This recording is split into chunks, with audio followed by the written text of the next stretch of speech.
सबका स्वागत है लाइव सत्संग में। शुरू करते हैं आज का सत्संग। 1 घंटे का सत्संग रहेगा और हो सके तो आराम से बैठकर ध्यान में बने रहकर सुने तो ज़्यादा अच्छा रहेगा। बीच बीच में मैं मौका दूंगी, आप लोग कुछ पूछ भी सकते हैं और शेयर भी कर सकते हैं। और लास्ट में हम लोग गहरे मौन में डूबेंगे। तो चलिए शुरू करते हैं रोज़ की तरह प्रेयर के साथ, जो मुझे लगता है बहुत ज़्यादा ज़रूरी है। यदि हम प्रेयर करते हैं तो हमारे जो गुरु होते हैं, गाइड्स होते हैं, हमारे अशरीरी आत्माएं जो हमारी हेल्प कर रही होती हैं, वो सुनती हैं और वो ज़रूर हमारी मदद करती हैं।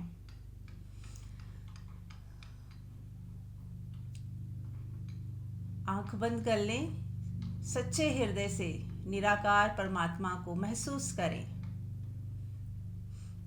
ये निराकार परमात्मा सब जगह है, हर व्यक्ति में है, हर जीव जंतु में, सभी देवी देवताओं में, सभी गुरुजनों में एक ही परमात्मा निवास करते हैं। तो जब हम निराकार से जुड़ते हैं तो सभी साकार उसी में ही आ जाते हैं, उसमें शामिल हो जाते हैं।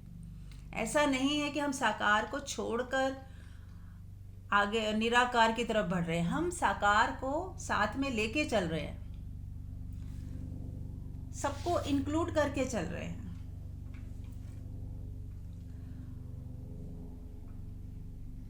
महसूस करें निराकार परमात्मा हमारे साथ हैं, हमारे अंग संग हैं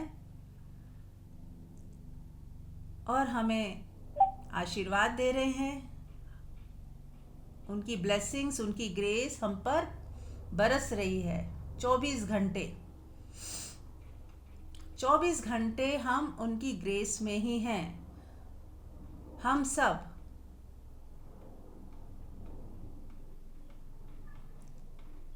वो कहते हैं ना, जब बारिश हो रही होती है तो जो खड्डे होते हैं वो भर जाते हैं, यानी कि जहाँ पे स्पेस है वहाँ पे पानी इकट्ठा हो जाता है। ऐसे ही जो लोग खाली होते हैं, परमात्मा की तरफ मुख करते हैं, उनके ऊपर परमात्मा की कृपा पहुँचनी शुरू हो जाती है। जैसे कोई घड़ा उल्टा रखा हो, बारिश तो हो रही है लेकिन घड़ा उल्टा रखा है तो वो भरेगा नहीं, और घड़ा सीधा है तो भर जाएगा। ऐसे ही यदि हम परमात्मा की तरफ बढ़ते हैं, उनको याद रखते हैं, शांत रहते हैं, पॉजिटिव रहते हैं, परमात्मा के हुक्म में चलते हैं, उसकी रजा में राजी रहते हैं, तो उनकी ग्रेस निरंतर मिलती रहती है। 24 घंटे हम उनकी कृपा दृष्टि में ही बने रहते हैं।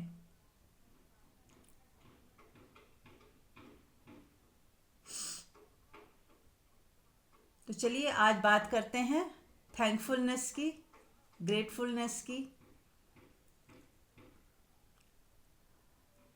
जब हम थैंक यू बोलते हैं, ग्रेटफुलनेस में रहते हैं, तो होता क्या है, हमारा हृदय प्रेम से भर जाता है, हमें एक खुशी की अनुभूति होती है, तुरंत उसका परिणाम हमारे सामने होता है। ऐसा नहीं कि थैंक यू बोलने से हम दूसरे पे कोई एहसान कर रहे हैं या दूसरे के लिए कुछ कर रहे हैं। जो भी करते हैं ना, हम अपने ही लिए करते हैं। जब जो है हमारे पास, जितना है, उसके लिए थैंकफुलनेस में रहते हैं कि परमात्मा तूने इतना दिया है, पर्याप्त है, मैं खुश हूँ, मैं राजी हूँ, जितनी मेरी पात्रता थी उतना मुझे मिला है। और ये यकीन जानिए, जितनी हमारी पात्रता होती है, जितना हम डिज़र्व करते हैं, जितना हम जिसके लायक होते हैं, है ना, जितना जिसके लायक जो होता है उसे उतना मिल जाता है। तो हम जितने लायक हैं, या जो हमने कर्म किए हैं, या जो जहाँ हमारी फ्रिक्वेंसी है जितनी है, या जो सीखने आए हैं, उसी अनुसार हमें जो भी मिला है वो बिल्कुल एक्यूरेट है। अगर ये नहीं मिलता तो हम परमात्मा की तरफ आगे नहीं बढ़ पाते, या जो सीखने आए हैं वो सीख ना पाते। इसीलिए कभी भी ऐसा ना सोचें कि यदि कोई व्यक्ति हमारे घर परिवार में अपमान करता है या शिकायत करता है या हमें हर समय दुख देता है, तंग करता है, तो वो भी उसका भी एक रोल है। उसका भी एक रोल है आपको जगाने के लिए कि आप सो ना जाएं, सुखों में बह ना जाएं। वो आपको जगाता रहेगा। आप हमेशा सोचोगे कि मैं यहाँ क्यों हूँ, क्या रोल है मेरा, क्या सीखने आई हूँ। तो आपको वो जगाता है। वो इंसान भी आपका एक पार्ट है जो आप ही ने, आपके लेसन्स के लिए उसने वो रोल चूज़ किया। तो अगर हम इस तरह से देखना शुरू कर देंगे तो हमें कोई व्यक्ति बुरा नहीं लगेगा। हमें बस लगेगा कि हमें सीखना है और आगे बढ़ना है। हमें सबको प्यार करते चले जाना है।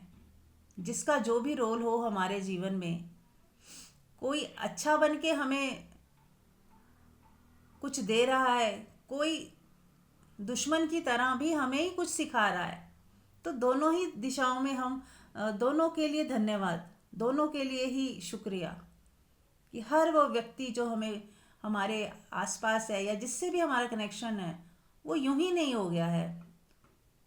कोई हमें उत्साह से भर देता है, कोई हमें दुख देता है तो हम परमात्मा की तरफ आगे बढ़ जाते हैं।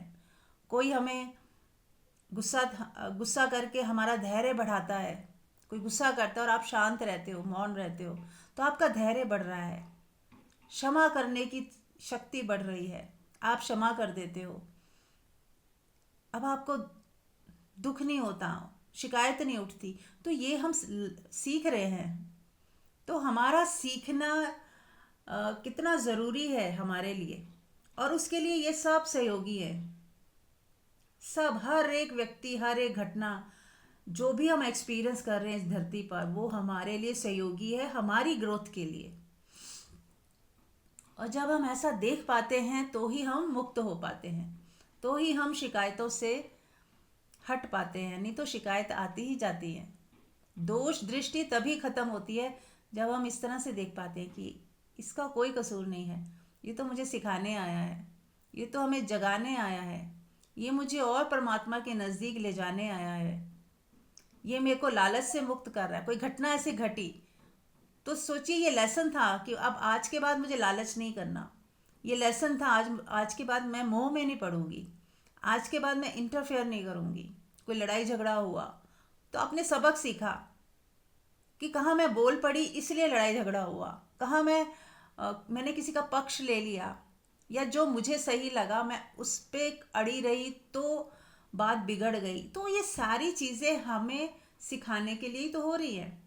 और जैसे जैसे हम सीखते चले जाएंगे तो आप ग्रेटिट्यूड से भरते जाओगे कि सामने वाला तो निमित्त था, मैंने कितने बड़े बड़े लेसन सीख लिए। तो आप दोष मुक्त होते जाओगे, शिकायतों से हटते जाओगे, घृणा, राग, द्वेष ये सब होगा ही नहीं। फिर काम, क्रोध, लोभ, मोह, ईर्ष्या, द्वेष, इन सब से आप फ्री हो जाओगे,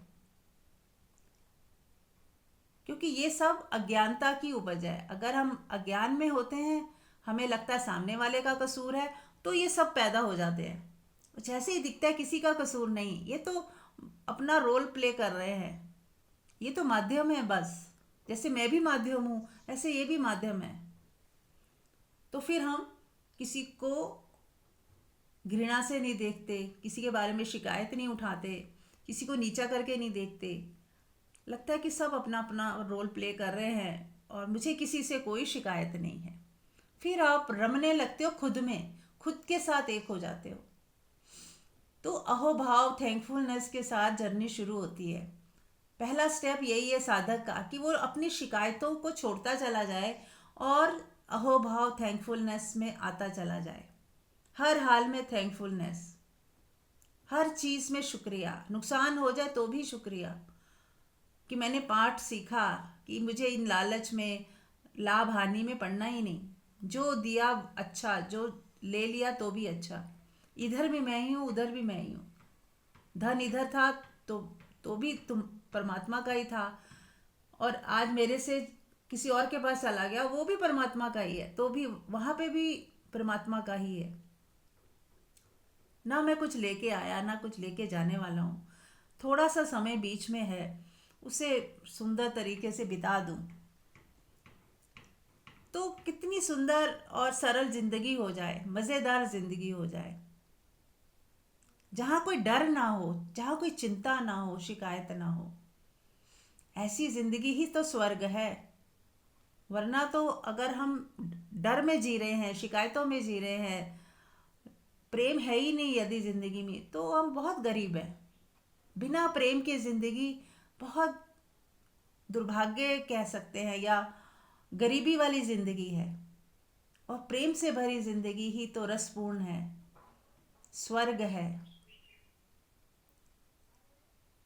होता क्या है कि हम सिर्फ पैसों से ही अमीरी और गरीबी को तोलते हैं, जबकि असली अमीरी वो है जब आप प्रेम पूर्ण होते हैं, जब आप खुश होते हैं, जब आप हर हाल में नाच सकते हो, गा सकते हो, झूम सकते हो, कह कहे लगा सकते हो, बिंदास जी सकते हो।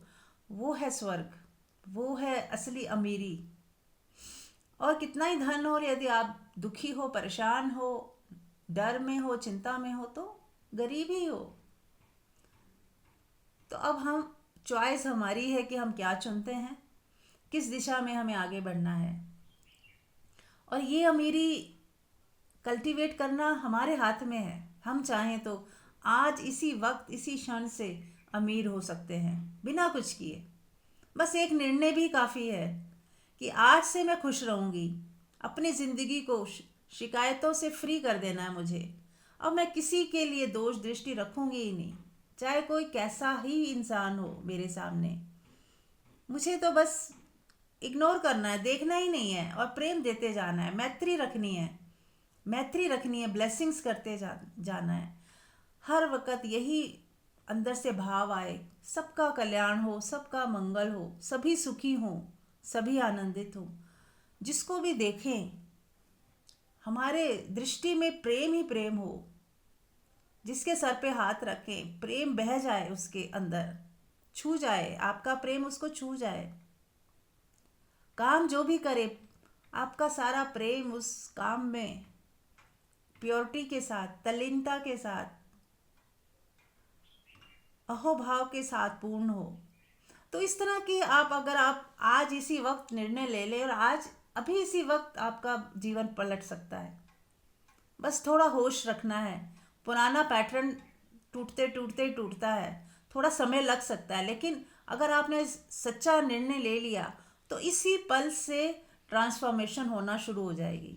इसी पल से एक नया व्यक्तित्व जन्म लेगा, जो हर समय खुश रहता है, सबके कल्याण के बारे में सोचता है, सबका भला चाहता है, कमियों की तरफ देखता ही नहीं। जितना मिला, जो मिला, बस ऐसा लगता है अबंडेंस है, भरपूर मिला। इस वृत्ति में जो रहता है, जो हर समय कमी की भावना में रहता है, उसे उसको और कमी हो जाती है। जो हर वक्त ऐसा सोचता है कि मेरे पास तो अपार है, परमात्मा ने इतना दिया है, इतना दिया है कि समा नहीं रहा, ऐसी भावना जो रखता है, उसे परमात्मा और देता जाता है, और देता जाता है, क्योंकि उसकी भावना वैसी है। जो कहते हैं ना, जिसकी जो भावना है, परमात्मा उसे वैसा ही ट्रीट करता है। तो अपनी भावनाओं को शुद्ध करें, प्योर करें, अबंडेंस की भावना रखें, प्योरिटी की भावना रखें, सबके कल्याण और मंगल की भावना रखें, तो आपका भी मंगल होने ही लग जाएगा। सब अच्छा अच्छा ही होगा। जब अच्छा सोचेंगे तो अच्छे को अट्रैक्ट करेंगे, बुरा सोचेंगे तो बुरे को अट्रैक्ट करेंगे। ये लॉ है। हम शिकायतों में जी रहे हैं तो अभाव होता ही चला जाएगा, लड़ाई झगड़े होते ही चले जाएंगे। और यदि अहोभाव, थैंकफुलनेस में जी रहे हैं, तो शुक्राने बढ़ते जाएंगे, प्रेम बढ़ता जाएगा, और कुदरत और हमें देती चली जाएगी, भरपूर देती चली जाएगी।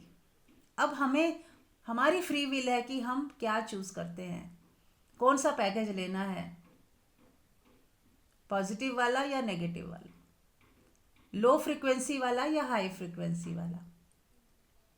अब इसमें एक ही चैलेंज है, जब हम हाई फ्रिक्वेंसी चुनते हैं तो पुराना जो पैटर्न है वो बार बार आ जाता है। कभी कभी फिर हम गिर जाते हैं, कभी हम भूल जाते हैं कि मुझे प्रेम में ही रहना था, थैंकफुलनेस में रहना था, शिकायत आ जाती है।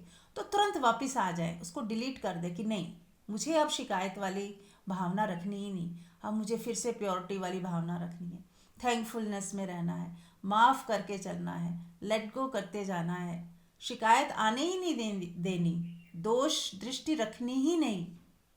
बार बार बार बार जब हम प्रयास करेंगे तो एक दिन अपने आप को वहीं खड़ा पाएंगे कि अब हमारे से शिकायत उठती ही नहीं। लड़ाई झगड़े की तो बात ही दूर है, प्यार ही प्यार बहता है बस, वहाँ खड़ा पाएंगे अपने आप को। तो शुरुआत में थोड़ी कोशिश, थोड़ी अलर्टनेस, थोड़ी अवेयरनेस, थोड़ा संकल्प, और उसके बाद फिर वो अपने आप होने लगेगा। जैसे गाड़ी चलाना सीखते हैं तो थोड़ा शुरुआत में प्रयास लगता है, फिर गाड़ी कितनी स्मूथ चलती है। ऐसे ही शुरुआती तौर पे हमें जब शिफ्ट करना है, नेगेटिव टू पॉजिटिव शिफ्टिंग लानी है अपने स्वभाव में, तो थोड़ा एफर्ट करना पड़ेगा, फिर उसके बाद एकदम नेचुरल होने लगेगा। राइट। तो चलिए, अब आप लोगों की बारी है, आप लोग चाहें तो कुछ भी शेयर कर सकते हैं, पूछ सकते हैं। Thank you. सबको मेरा प्रणाम। यस मंजू। आ, मेरे अंदर से कुछ आ रहा है बहुत स्ट्रांगली इसलिए मैंने तुरंत अपना अनम्यूट किया जी। कि हम अपने प्रेम को कैसे किसी को दे सकते हैं। हमने बहुत सारी चीज़ों से इस पे बहुत तरह से हमने इन चीज़ों पे चर्चा की है कि कैसे हम प्रेमपूर्ण हो जाएं, कैसे अपने प्रेम का विस्तार करें, यानी कि हम अधिक से अधिक लोगों तक हमारा प्रेम पहुंचे। तो उसकी कुछ चीज़ें ऐसे मेरे अंदर से जैसे उठ रही हैं कि अ, जैसे हम किसी बैगर को देखते हैं सड़क पे, वो मांगता है कुछ, हम उसे पैसे दे देते हैं, या कुछ खाने पीने का सामान हमारे पास हो, या वो कोई चीज उसे चाहिए, उसकी जरूरत की, हम उसे दिलवा देते हैं। तो ऐसे मुझे लगा कि उससे बेटर है कि उसको हम ब्लेस भी करें, वो तो दे ही दें, हम जो भी कैपेबल हैं उसको ब्लेस करें कि परमात्मा तू इसको इतना दे कि इसको किसी से मांगना ना पड़े। और जब कोई पर्सन हमसे ऐसा बोलता है जो हमें अच्छा नहीं लग रहा होता, कड़वा बोलता है, तो हम उसको ब्लेस कर दें कि परमात्मा तू इसकी वाणी में मिठास दे, इसकी वाणी बहुत प्यारी हो और सबको सुख देने वाली हो। और जब कोई हमारी प्रशंसा कर रहा है तो हम उसको, जो हमारी प्रशंसा कर रहा है उसकी प्रशंसा से ना अपने अंदर ईगो आए, उसको यही बताएं, बोल के बता सकते हैं तो पॉसिबल है। कोई ऐसा पर्सन है जो हम जिससे कम्युनिकेट कर सकते हैं और वो कहता है कि हमारी किसी क्वालिटी की तारीफ कर रहा है, तो उसके लिए उसको बोल दें कि तुम भी अपने लिए क्वालिटी कल्टीवेट कर सकते हो, या उसको मनी मन ब्लेस भी कर दें, इसके अंदर भी एक क्वालिटी आ जाए। और बिल्कुल भी, और फिर कई बार ऐसे भी होता है कि अगर हमारी किसी ने प्रशंसा की है किसी क्वालिटी की और दूसरा व्यक्ति नहीं कर रहा, तो हम उस व्यक्ति से को रिजेक्ट करते हैं और उससे दूरी बनाते हैं कि ये व्यक्ति मेरे को समझता नहीं है।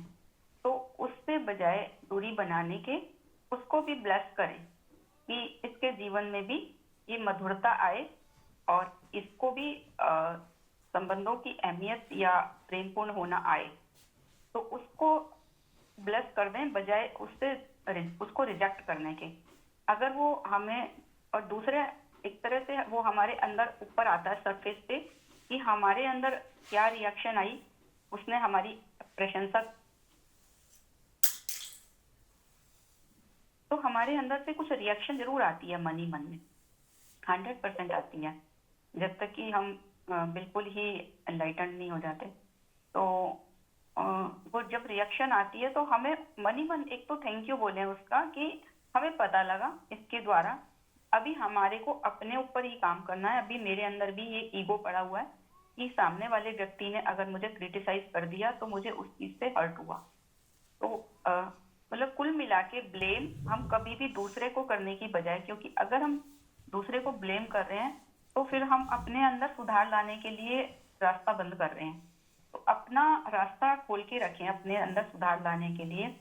निंदक न्यारे राखिए, जैसे कहते हैं कि निंदक हमारे आसपास होते हैं तो उनसे हमें पता लगता रहता है हम कहाँ खड़े हैं, अभी हमारी ग्रोथ होने में कितना टाइम बाकी, अभी हमारी ग्रोथ में क्या कमियां रह गई हैं और हमें अपने ऊपर कैसे वर्क करना है। जब तक कि हम उस स्टेज पे ना आ जाएं कि हमारे अंदर बजाय रिएक्शन आने के उसके प्रति हम करुणापूर्ण हो जाएं, भावपूर्ण हो जाएं कि कोई बात नहीं, इन्हें ऐसा नहीं लग रहा तो भी कोई बात नहीं है। अगर मेरे अंदर वो कमी नहीं है और उन्हें लग रहा है कि मेरे अंदर वो कमी है, तो भी हमारे अंदर उसके प्रति बजाय रिएक्शन आने के एक करुणा ही रहे। हमारी जो करुणा है वो उस पर बरसती ही रहे। ऐसे ही जैसे मेरी लाइफ में ऐसे था कि कोई मुझे अप्रिशिएट कर रहा था कि आपका नेचर ये चीज बहुत अच्छी है। तो मैंने कहा, तो बोले हम आपके साथ बहुत खुश रहते हैं, आपके साथ जब आप पास होते हो तो मैंने कहा कि सबके साथ ही खुश रहो, सबके साथ ही क्यों ना खुश रहो। तो उनका आंसर था कि सभी लोग आपके जैसे नहीं हैं।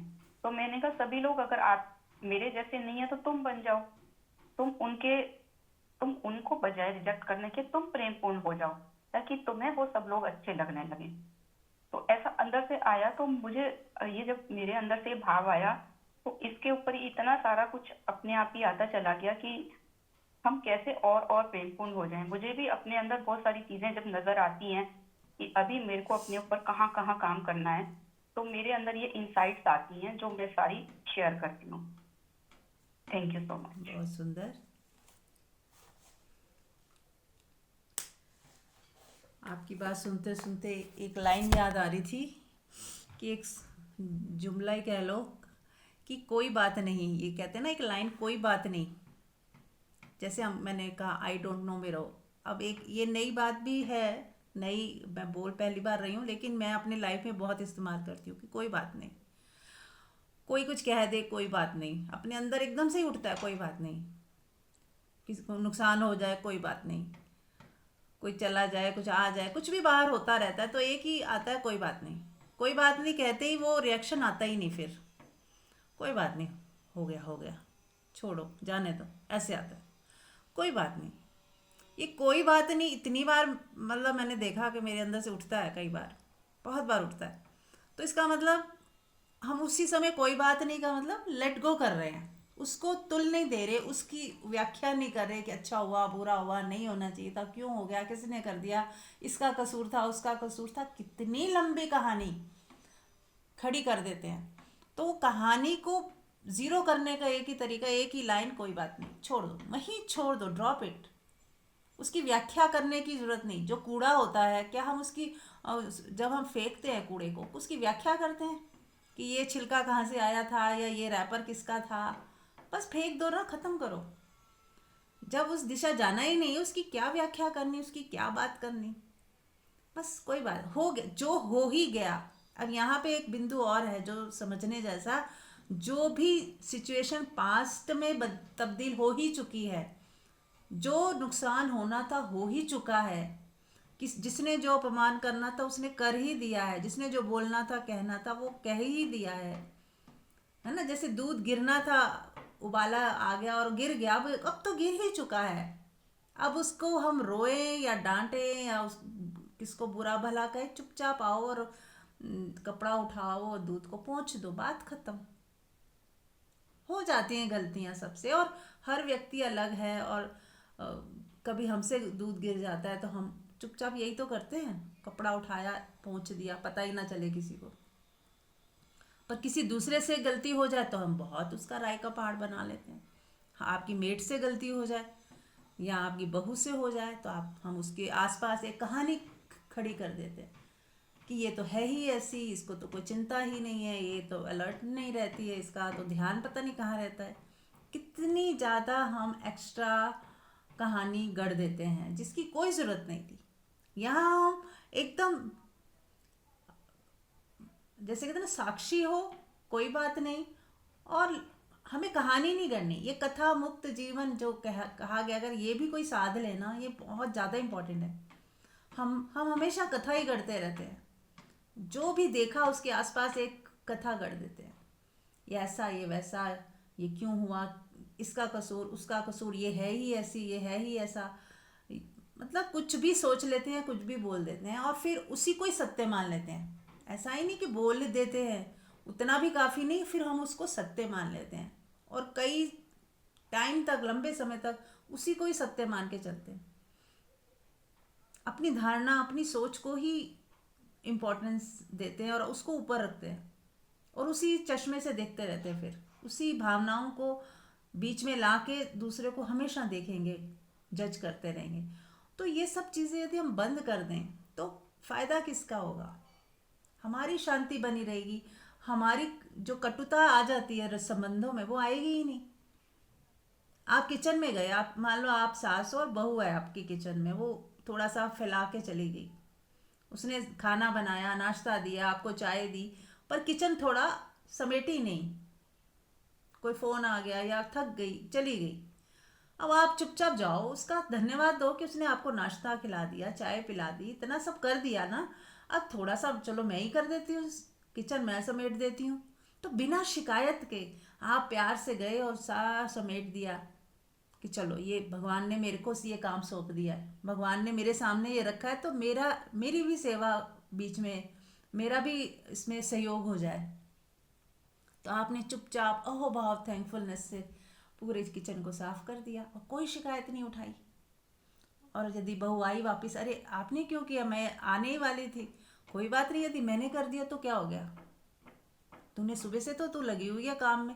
इस तरह से आप उसको रेसिप्रोकेट कर सकते। तो वो भी कितनी शांत हो जाएगी कि उसकी, वो कितनी ग्रेटफुल थैंकफुल हो जाएगी कि आपने बजाय डांटने के उसे, उसको अप्रिशिएट किया कि तूने सुबह से कितना कुछ किया है, हम मुझे नाश्ता बना के खिलाया है, चाय बना के दी है, सुबह से तुम लगे हुए हो, तो कोई बात नहीं, मैंने थोड़ा सा सहयोग दे दिया तो क्या हो गया, मेरे हाथ पैर भी चलते रहेंगे, ऐसे मेरी एक्सरसाइज भी होती रहेगी। तो आपने उसको पॉजिटिव एक बहुत सुंदर रूप दे दिया, थैंकफुलनेस भी हो गई, संबंध भी अच्छे हो गए, और ये लंबे समय तक चल सकते हैं और कहीं कहीं कटुता है ही नहीं। और यही अगर हम जाएं किचन में और देखें और फिर कुछ उल्टा नेगेटिव सोचने लगें और फिर करेंगे, साफ करेंगे और मन में कोसते रहेंगे उसको, तो हमारे संबंध कैसे होंगे? हमारा चेहरा ही बता देगा कि हम खुश नहीं हैं। कहने की ज़रूरत ही नहीं, आपके हाव भाव, आपके जो बॉडी का लैंग्वेज होती है ना, वो ही कह देती है। आप कहोगे मैंने तो कुछ कहा ही नहीं, लेकिन आपका एक एक सेल कह रहा है कि आप खुश नहीं हो, आप शिकायत से भरे हुए हो। तो मत सोचें कि आप बोलते नहीं हो, लेकिन आपकी बॉडी कहती है, आपके हाव भाव बोलते हैं, आपकी नज़र बोल देती है कि शिकायत से भरे हुए हो या प्रेम से भरे हुए हो। तो इस चीज़ का भी हमें थोड़ा ध्यान रखना है।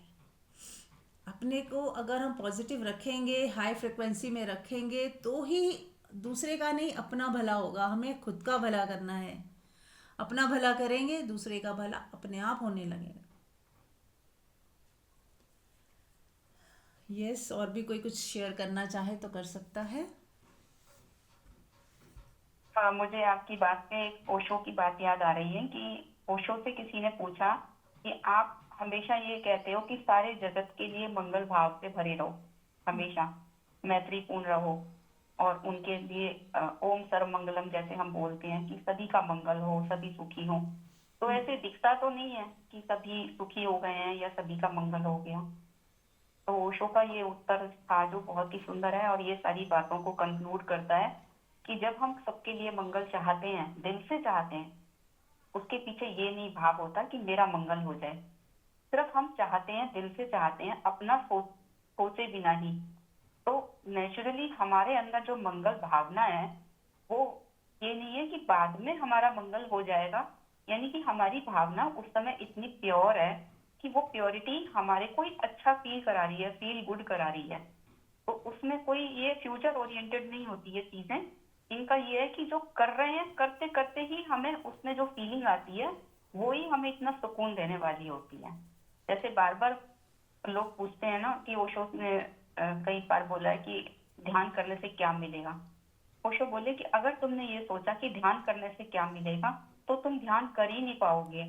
ध्यान करने का मतलब ही ये है कि ध्यान में होना, यानी कि सुकून में होना। ध्यान का मतलब ही है कि ध्यान एक जो क्रिया है वो अपने आप में कोई क्रिया नहीं है, लेकिन ना कुछ हो गए हम। अ, हम जब ना कुछ हो गए तो वो हम एकदम से भार रहित हो जाते हैं, निर्भर हो जाते हैं। भार तो सारी ईगो का है, मैं का है, जो हमारी फॉल्स आइडेंटिटी हमारी बन चुकी है over the period of year and birth. तो उसमें जो हमारी फॉल्स आइडेंटिटी बनी है कि मैं हूँ, तो वो ही मैं हमारे लिए एक बाधा है, एक भार है। तो ध्यान करना ही अपने आप में निर्भर हो जाना है। ऐसे ही मंगल का भाव या प्रेम पूर्ण होना ही अपने आप में एक स्वर्ग जैसी स्थिति है। उसका ये नहीं है कि हमें रिजल्ट मिलेगा। जब हम बिल्कुल किसी के प्रति प्रतिक्रिया नहीं कर रहे, यानी कि हमें किसी ने क्रोध किया, गलत ढंग से बोला और हमारे अंदर प्रतिक्रिया नहीं आई, तो उस समय हमारी जो फीलिंग है वही अपने आप में कितनी सुखदाई नहीं होगी। तो इसका ये नहीं है कि रिजल्ट बाद में मिलता है। तो मंगल में रहना, किसी के सबके प्रति या सबके प्रति प्रेमपूर्ण होना ही हमारे लिए एक सबसे बड़ा गिफ्ट है, सबसे बड़ा सुकून है, सबसे बड़ा लाइफ का अचीवमेंट है, ऐसा मुझे लगा। बहुत थैंक सुंदर, यू। बहुत ही सुंदर। ध्यान की जो आपने बात की तो मुझे याद आया कि जैसे आपने कहा कि ध्यान कोई कर्म नहीं है ना, वो अपने आप में ही सुकून है। तो ध्यान इसलिए भी कहा जाता है कि हमें अकेले रहना आ जाए। हम अकेले रहने में थोड़ा सा डर लगता है हम सबको कि हम अकेले कैसे रहें। अकेले रहना मतलब आप अपने को फेस ही नहीं कर पाते कि मैं अकेले कैसे रह सकती हूँ। थोड़ा देर भी अगर अकेले रहना पड़ जाए या कहीं अकेले जाना पड़ जाए, कुछ अकेले टाइम बिताना पड़ जाए तो एकदम से बोरियत आ जाती है। हमें लगता है कोई तो होना चाहिए, फिर डर आ जाता है, फियर आ जाता है, इनसिक्योरिटी हो जाती है, कुछ हो ना जाए, ज़रूरत ना पड़ जाए। फिर उसके बाद मैं करूँगी क्या अकेले, किससे बात करूँगी, कितनी चीज़ें हैं कि हमें पहली बार पता चलता है हम कितने डिपेंडेंट हो चुके हैं, अकेले रह ही नहीं सकते। और यदि हम अकेले रहना नहीं सीख पाएंगे, आगे की गति नहीं होगी, हर समय चिपके ही रहेंगे, तो जैसे ही शरीर छोड़ेंगे तुरंत बर्थ ले लेंगे, क्योंकि अकेले रहना तो आता ही नहीं, हर समय कोई चाहिए कोई चाहिए। तो यदि हम चाहते हैं कि इस जन्म मरण के साइकिल से बाहर आए, तो ध्यान करना मतलब अकेले रहना सीखना। अकेले रहने का मतलब कि अपने में भी आनंद है ये पता चल जाए कि मेरा होना भी आनंदपूर्ण है। मैं अकेले भी खूब आनंदित रह सकती हूँ, मज़े में रह सकती हूँ। अपने में एक पूर्णता आ जाए बिना किसी के सहारे के। पहली बार आपको लगेगा कि बैसाखियाँ छूट गईं। अभी तक हम बैसाखियों से चल रहे हैं, कभी इसका सहारा कभी उसका सहारा। बचपन में माँ बाप का सहारा, फिर शादी होगी पति का सहारा, फिर बच्चे हो गए फिर बच्चों का सहारा, फिर पोते पोतियाँ हो गए फिर उनका भी सहारा। सहारा ही मांग रहे हैं, और कुछ नहीं तो फ्रेंड सर्कल चाहिए उसका सहारा, फिर और कुछ नहीं तो फ़ोन, ये अपना टीवी सीरियल्स, इनके सहारे टाइम पास हो रहा है। अपने को फेस नहीं कर पा रहे, अपने को एनकाउंटर नहीं कर पा रहे। तो ये एक साधना ऐसी है कि अपने को अपने साथ रहने की कला सीखनी है। अभी तक किसी दूसरे के सहारे ही जी रहे हैं, अकेला रहना नहीं आता। हर समय डरे रहते हैं कि अगर कपल बूढ़े हो गए हैं तो हर समय डरे रहते हैं कि मेरा पार्टनर चला ना जाए, मैं पहले चली जाऊं, मेरे को अकेला ना रहना पड़ जाए कहीं। कई लोग ऐसा सोचते हैं कि भाई अकेले मैं कैसे रहूँगी। सोचते ही डर इतना आ जाता है, और जब सच में कोई घटना घट जाए तो उसकी तो हालत ही ख़राब हो जाती है, उसकी तो दुनिया उजड़ गई ऐसा हो जाता है। तो हमें अभी से ही अपने आप को अकेला रहना, अकेले में खुश रहना, अकेले में मज़े में रहना। और इसीलिए ध्यान सिखाया जाता है कि ध्यान में आप अपने अंदर रहते हो, तो ये नहीं कि कोई आदत बना रहे हो, आप अपनी आत्मा के साथ हो जाते हो। जब तक हम दूसरों के साथ हैं तो हमारी आत्मा से हम बहुत दूर हैं, परमात्मा से बहुत दूर हैं। तो हम अपनी आत्मा के निकट तभी आएंगे जब आंख बंद करके अपने भीतर थोड़ा देखेंगे, अपने अंदर क्या चल रहा है। अंदर ही है, हमारी आत्मा का पहला परिचय अंदर ही होता है कि मेरे अंदर जो सुकून है, शांति है, आनंद है, वो पहले धीरे धीरे थोड़ा थोड़ा महसूस होगा, फिर थोड़ा और ज़्यादा होगा। फिर बार बार आप बैठोगे तो ऐसे लगेगा किसी ने घेर लिया, आपको पकड़ लिया है, मज़ा सा आने लग गया। शुरू में ना भी आए पर आप बैठो, प्रेयर करते हुए बैठो, इंतज़ार में बैठो।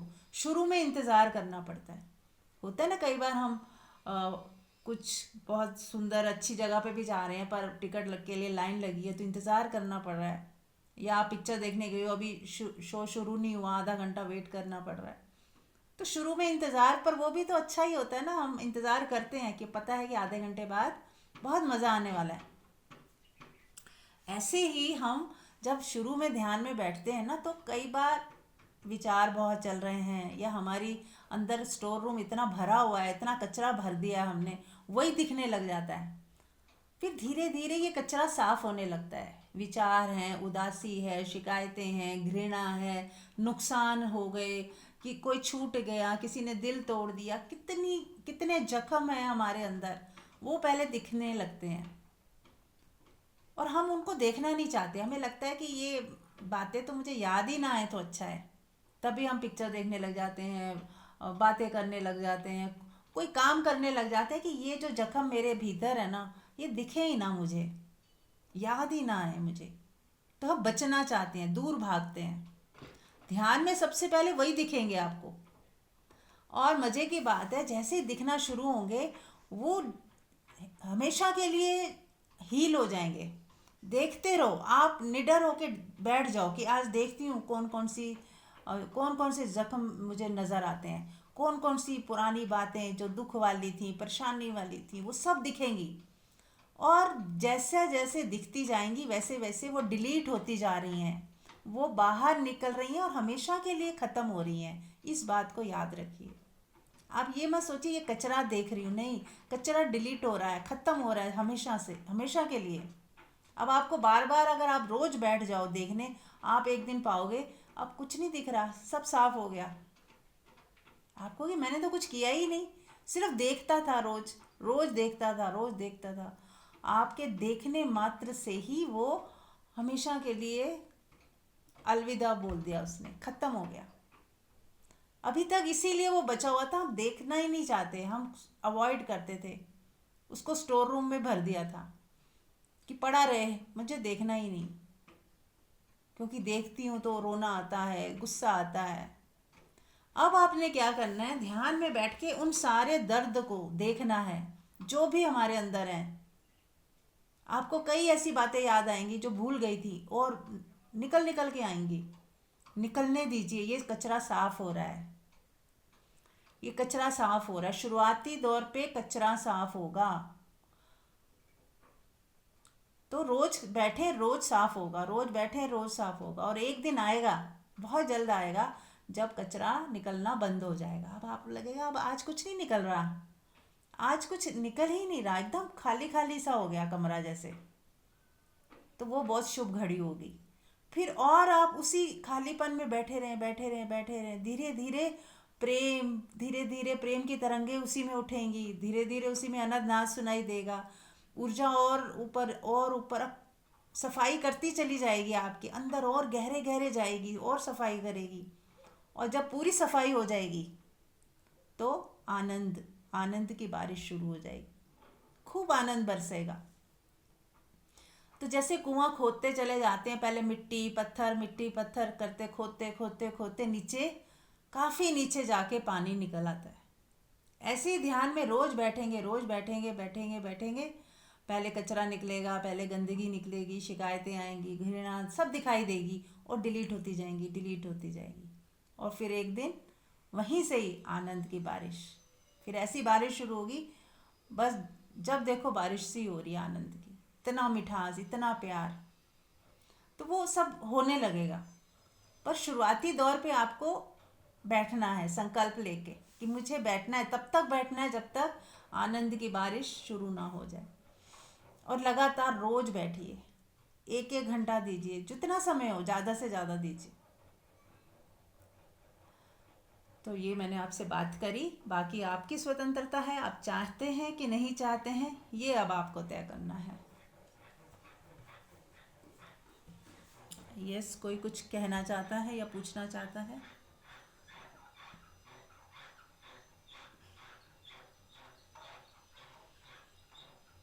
प्रणाम मीरा जी, प्रणाम सभी को। हाँ जी, आपने प्रणाम। जो भी बताया है ये सब काफी होने लगा है। पहले तो यही रहता था कि घर से कोई चले जाते थे तो ये रहता था कि अरे अब एक दिन के लिए गए हैं तो मैं क्या करूंगी, क्या चलो कुछ नहीं है तो मार्केट ही अपने को आती हूँ। लेकिन ये धीरे धीरे अब इतना होने लगा है कि अब कोई 5 दिन के लिए भी चले जाए तो ये रहता है कि 5 दिन ध्यान लगाने पता ही नहीं चलता कि कहाँ 5 दिन निकल जाते हैं, 10 दिन निकल जाते हैं। और ध्यान में ये और टाइम ज्यादा ध्यान के लिए मिलता है तो ऐसी एक खुशी सी होती है कि मैं ज्यादा ध्यान लगा पाई। वो बात है, वैसे तो अलग है कि फैमिली सभी होती है तो थोड़ा काम होता है तो मैं उसको भी सोचती हूँ कि चलो ये काम भी एक सेवा है। जी। ये भी एक तरह से ध्यान है, हाँ एक तरह का। हाँ जी। और लेकिन अगर नहीं हो मतलब हर पल को एंजॉय करना ये आ गया है तो ये सब लोग हैं तब भी काम में एंजॉय करो और नहीं है तब अपने अकेलेपन को एंजॉय करना, ये सब आने लगा है। तो राइट। ये बहुत अच्छा है मुझे, मतलब मेरे लिए तो काफी ही चेंज ही हो गया, मतलब पूरा ये सब कुछ। बहुत सुंदर। तो ये बहुत थैंक यू। बहुत खुशी होती है सुनकर कि ज़िंदगी यदि पलट जाती है, सुंदर बन जाती है, तो जो मालिक को खुशी होती है कि हाँ मेरा एक फूल खिला, ऐसे ही मुझे भी बहुत खुशी होती है आप लोगों की ज़िंदगी जब बहुत सुंदर हो जाती है, तो रियली बहुत खुशी मिलती है। चलिए, और भी कोई शेयर करना चाहे तो कर सकता है।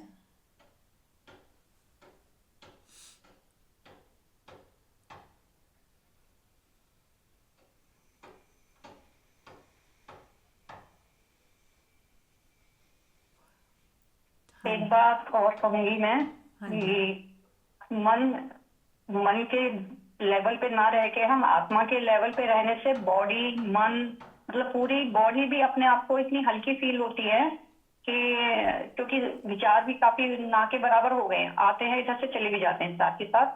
तो पूरी मैं क्या बता नहीं सकती कि आत्मा बस ऐसा लगता है बस आत्मा ही है सब कुछ, जो भी है एक रोशनी सी है जो कि मैं चल रही हूँ फिर रही हूँ कुछ भी कर रही हूँ तो एक रोशनी साफ है। और कोई बोझ वेग नहीं लगता क्योंकि मन तो चलता ही नहीं है ज्यादा। बहुत अब सुंदर। आत्मा के बल पे रहने पे इतनी आदत पड़ गई है कि बस जरा भी कुछ भी काम से थोड़ा सा लगा कि मैं ध्यान काम से कम हुआ तो भगवान का नाम ही एकदम याद आता है और परमात्मा का ही उसका ही ध्यान लगता रहता है।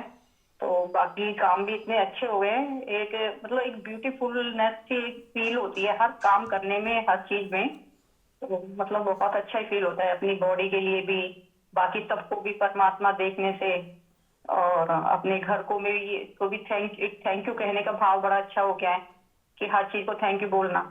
पहले तो ये पता ही नहीं था कि घर को भी या जो ये नॉन लिविंग चीजें हैं इनको भी थैंक यू बोला जाता है, लेकिन इनको थैंक यू बोलने का भी जो असर दिखाई देता है ना वो यस। वाकई में बहुत ब्यूटीफुल है। यस। यस। बहुत सुंदर। तो क्या क्या होता है ना कि हमारा हृदय प्रेम से भर जाता है, तो हमें वो नॉन लिविंग थिंग भी नॉन लिविंग थिंग नहीं लगती। अब जब ठंड में आप रजाई लेके जब सोते हो और सुबह उठते हो तो आपको लगता है ये रजाई कितनी मतलब परमात्मा से भी बढ़ के लगती है, कि ऐसा लगता है कि इसने कितना मुझे पूरी रात कितने आराम से मुझे सुलाया, इतनी गर्माहट दी, इतनी ठंड थी और इतनी गर्माहट में मैं सो गई।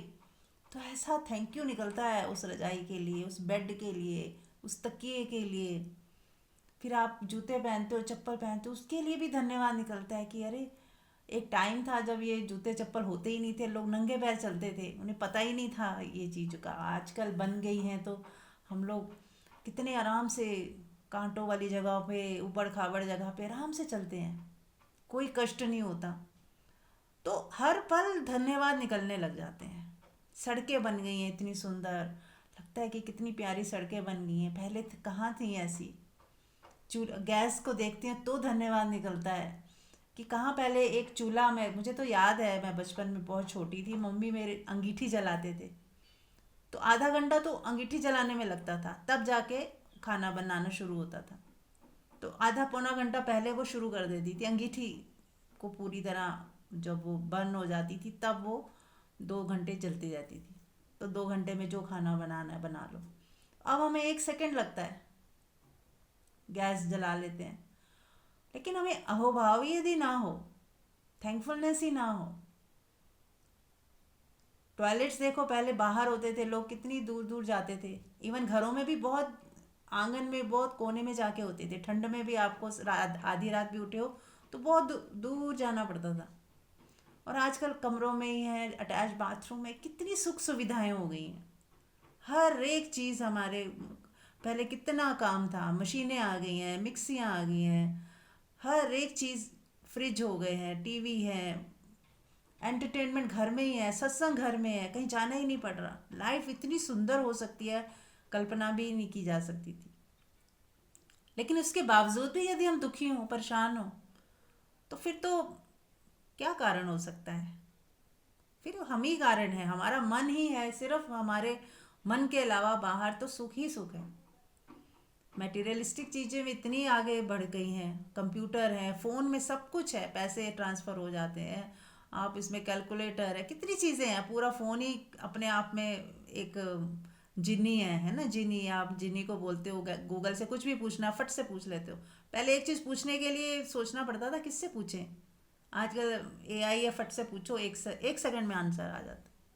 तो जब ज़िंदगी इतनी आसान हो चुकी है और हमारे पास टाइम बच गया है, टाइम की बचत हो गई है, तो क्यों ना इस टाइम को ध्यान, साधना, सत्संग में लगाया जाए, अपने जीवन को और निखारा जाए, अपनी आत्मा के नज़दीक आया जाए। तो बहुत ही सुंदर ओशो ने एक बात बोली कि एक टाइम पे सब यही कहते थे ना, खाली मन शैतान का घर, बिजी रहो। तो ओशो कहते हैं बिजी क्यों रहना है, ध्यान करो। जो भी खाली टाइम मिल रहा है ध्यान करो, अपने को देखो, अपने अंदर की सारी बीमारियों को देखो, वो गायब हो जाएंगी। तुम एक इतने शक्तिवान हो, तुम्हारे पास वो शक्तियां हैं। देखना, केवल देखना ही वो ऐसी शक्ति है। आप अपने सारे दुखों को, परेशानियों को, शिकायतों को जड़ मूल से खत्म कर सकते हो सिर्फ देखने मात्र से। और कितना आसान है, सिर्फ देखना ही तो है, पर हम वो भी नहीं करते, हम दूसरों को देखते हैं, दूसरों के दुखों को, परेशानियों को देख रहे होते हैं। हमें अपनी देखनी है।